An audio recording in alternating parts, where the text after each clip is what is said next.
Hey. So, as you might know, the September Nintendo Direct of 2022 was kind of mid. It had some good announcements like Pikmin 4.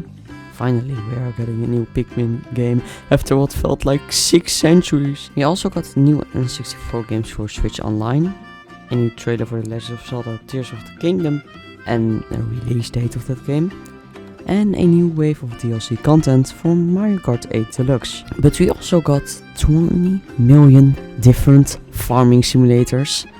But when I thought that would just be it, a trailer game for a remake of one of my favorite Kirby games ever, called Kirby's Return to Dreamland Deluxe. And let's just say I was a little hyped. Yeah. Kirby's Adventure f***ing me! No way. Kirby's Return to Dreamland Deluxe is coming to Nintendo Switch. So, weirdly enough, Kirby's Dream Buffet was not the end of Kirby's 30th anniversary, because Kirby's Return to Dreamland Deluxe is gonna be coming now. So, I think it will be a good idea to talk a little bit about what I think will be coming in this remake, and just my opinions and hopes. Let's begin. So, first of all, the art style. Whether you like it or not, I think we can all agree that this is a very different art style from other modern Kirby games. I didn't really like the outlines around the characters at first, but it's starting to grow a lot on me. The characters stand out more with the more detailed backgrounds and lighting. Not to say that the original Return to Dreamland had bad backgrounds, they are beautiful, especially for the Wii, and they somehow made it even look better in the remake. What's also nice about the presentation of this game is that this game runs at 60 frames per second. Most Kirby games on the Switch run at 30 frames per second, but menus always run at 60 FPS. I always thought that was a bit weird. Not that there's anything wrong with 30 FPS, but I think it looks way smoother at 60 FPS. Another thing about the presentation is that the cutscenes look completely reanimated. I'm no animation expert myself, but the characters look way less stiff and more lively in the new cutscenes compared to the original. One last thing that I don't like about the presentation is that they used the Kirby in the Forgotten Land version of King Dedede. In the Forgotten Land it's a good design, but I don't know why. In this game the design just seems off for some reason. Just look at his facial expressions in the original and now look at the remake. You can see that the original has way more expression in the face than the remake. But I still like that they went through the effort of making a completely new art style. They could have just used Star Allies' art style and no one would complain, because Kirby Star Allies looks amazing. Or they could have just ported the original graphics from the Wii and upscaled it to HD. But no, they made this pretty nice looking art style for this remake. Enough about the presentation, let's talk about gameplay. So, as you saw in the trailer, there's a new copy ability called Mecha. It seems like a nice copy ability, but I don't know if it will seem off in game. Kirby's Return to Dreamland was designed without the mecha copy ability in mind, so I hope it doesn't interfere with the amazing level design of Kirby's Return to Dreamland. There is gonna be way more content than just one more copy ability.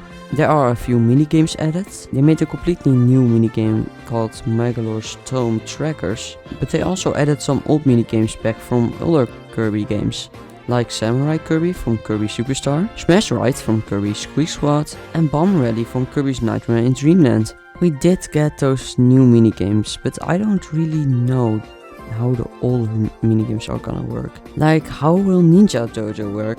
Do you still have to shake your controller to throw, or can you just press a button?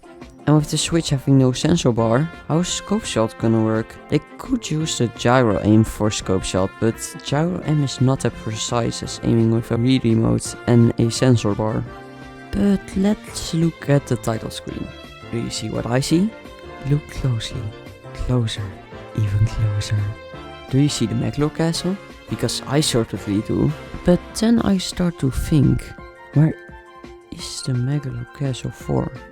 Is it just a place to play all minigames, or is it something else?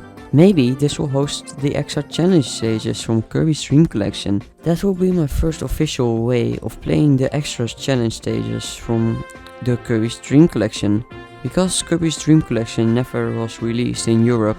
I hope that is the case, but for now the only thing we can do is wait and speculate.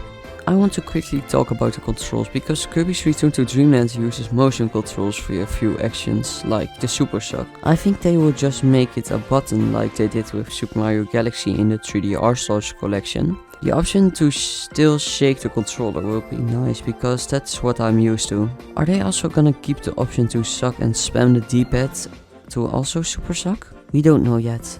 Overall, I'm pretty hyped for this remake, but sadly it is gonna be $60 again, but it's always better than a $60 Wii port, am I right? Skyward Sword HD. Kirby's Return to Dreamland Deluxe totally killed the opportunity for a Kirby's Dream Collection 2 with Kirby's Return to Dreamland Triple Deluxe and Planet Robobots. But I think a complete remake of one of the best Kirby games ever is also a good last surprise for the 30th anniversary of Kirby. But that's it for today, everyone. I know that this video was a bit shorter, but I still wanted to talk about this remake. And what do you guys think of this remake? Let me know in the comments. But for now, we still have to wait a few more months for this amazing looking remake of one of the best games ever that will probably have even more content than we may think it has. And I'm not going insane or anything. No. Just play the original Kirby's Return to Dreamland in the meantime.